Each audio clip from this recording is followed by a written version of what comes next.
ನಾವು ಐತಿಹಾಸಿಕ ನಗರ ಚಿತ್ರದುರ್ಗದಲ್ಲಿ ಒಂದು ಸಾಂಸ್ಕೃತಿಕ ಹಬ್ಬದ ರೀತಿಯಲ್ಲಿ ಆಚರಣೆ ಮಾಡಲಿಕ್ಕೆ ನಾವು ನಿರ್ಣಯ ಮಾಡಿದ್ದೇವೆ. ಮತ್ತು ಯಡಿಯೂರಪ್ಪನವರ ಜೀವನ ಚರಿತ್ರೆ ಮತ್ತು ಸದನದಲ್ಲಿ ಯಡಿಯೂರಪ್ಪನವರು ಅಂತಕ್ಕಂಥ 2 ಗ್ರಂಥಗಳನ್ನು ಬರ್ತಕ್ಕಂಥದ್ದಕ್ಕೆ ಈಗಾಗಲೇ ತಯಾರಿ ಮಾಡಿದ್ವಿ. ಗಂಧಾವರೆ ಕಮಲದಲ್ಲಿ ಅರಳಿದ ಹೂವು ಅಂತೇಳಿ ಒಂದು, ಎರಡನೇದು ಸದನ ಶಿಕಾರಿ ಯಡಿಯೂರಪ್ಪನವರು. ಈ 2 ಪುಸ್ತಕಗಳನ್ನು ಅವತ್ತೇ ಬಿಡುಗಡೆ ಮಾಡಲಿಕ್ಕೆ ನಾವು ವಿನಂತಿಸಿಕೊಂಡಿದ್ದೇವೆ. ಮತ್ತು ಇನ್ನೊಂದು ಪುರಪ್ರವೇಶವನ್ನು ಮಾಡ್ತಾ ಇದ್ದಾರೆ ಯಡಿಯೂರಪ್ಪನವರು 8ನೇ ತಾರೀಕಿಗೆ ಸುಮಾರು 5 ಗಂಟೆ ನಂತರ. ಅದನ್ನೊಂದು ಈ ನಾಡಿನ ಸಾಂಸ್ಕೃತಿಕ ಹಬ್ಬದ ರೀತಿಯಲ್ಲಿ ಮಾಡಲಿಕ್ಕೆ ಈಗಾಗಲೇ ತಯಾರಿಗಳನ್ನ ಮಾಡಿಕೊಂಡಿದ್ದೇವೆ.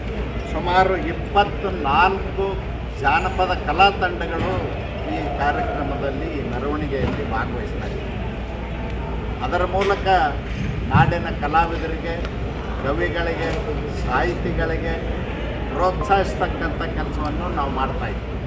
ಬರೀ ಕಾರ್ಯಕ್ರಮಕ್ಕೆ ಅಷ್ಟೇ ಅಲ್ಲ, ಆ ಕವಿಗಳಿಗೆ, ಕಲಾವಿದರಿಗೆ ಮತ್ತು ಸಾಹಿತಿಗಳಿಗೆ ಪ್ರೋತ್ಸಾಹಿಸ್ತಕ್ಕಂಥ ಇದೊಂದು ಅದ್ಭುತವಾದಂಥ ಕಾರ್ಯಕ್ರಮ. ಈ ಕಾರ್ಯಕ್ರಮದಲ್ಲಿ ಎಲ್ಲ ಜಿಲ್ಲೆಗಳಿಂದನೂ ಏನು ವಿಶೇಷವಾದಂಥ ಕಲಾ ತಂಡಗಳಿದ್ದಾವೆ, ವಿಶೇಷವಾದಂಥ ಜಾನಪದ ಕಲಾಕಾರರಿದ್ದಾರೆ, ಅವರೆಲ್ಲರಿಗೂ ಕೂಡ ಆಮಂತ್ರಣವನ್ನು ಕೊಟ್ಟಿದ್ದೇವೆ. ಎಲ್ಲರೂ ಅದರಲ್ಲಿ ಭಾಗವಹಿಸ್ತಾರೆ. ನಾನು ಈ ಸಂದರ್ಭದಲ್ಲಿ ಇಷ್ಟೇ ವಿನಂತಿ ಮಾಡಲಿಕ್ಕೆ ಬಯಸ್ತೇನೆ, ಎಲ್ಲರೂ ಭಾಗವಹಿಸಬೇಕು, ಆ ಕಾರ್ಯಕ್ರಮವನ್ನು ಯಶಸ್ವಿ ಮಾಡಬೇಕು ಎಂದು ವಿನಂತಿ ಮಾಡ್ತೀನಿ. ಮಾನ್ಯ ಅಮಿತ್ ಶಾಜಿಯವರು 12:30 ಅಲ್ಲಿಂದ ಹೊರಟು ನೇರವಾಗಿ ಇಲ್ಲಿ ಚಿತ್ರದುರ್ಗಕ್ಕೆ ಬಂದು ವೇದಿಕೆಗೆ ಬರ್ತಾರೆ. 3:45 ಮಾನ್ಯ ಅಮಿತ್ ಶಾಜಿಯವರು, ಗೃಹ ಸಚಿವರು ವೇದಿಕೆಗೆ ಬರ್ತಾರೆ. ಹಾಗಾಗಿ ನಾವೇನು ಬೆಳಗ್ಗೆ 11 ಗಂಟೆಯಿಂದ 2 ಗಂಟೆ ಅಂತೇಳಿ ಕಾರ್ಯಕ್ರಮ ನಿಗದಿ ಮಾಡಿದ್ವಿ.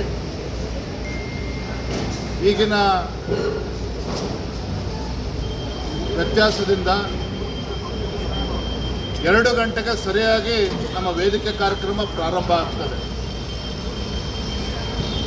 3:45, 4 ಗಂಟೆಗೆ ಸರಿಯಾದ ಸಮಯಕ್ಕೆ ಅಮಿತ್ ಶಾಜಿಯವರು, ಗೃಹ ಸಚಿವರು ವೇದಿಕೆಗೆ ಬರ್ತಾರೆ.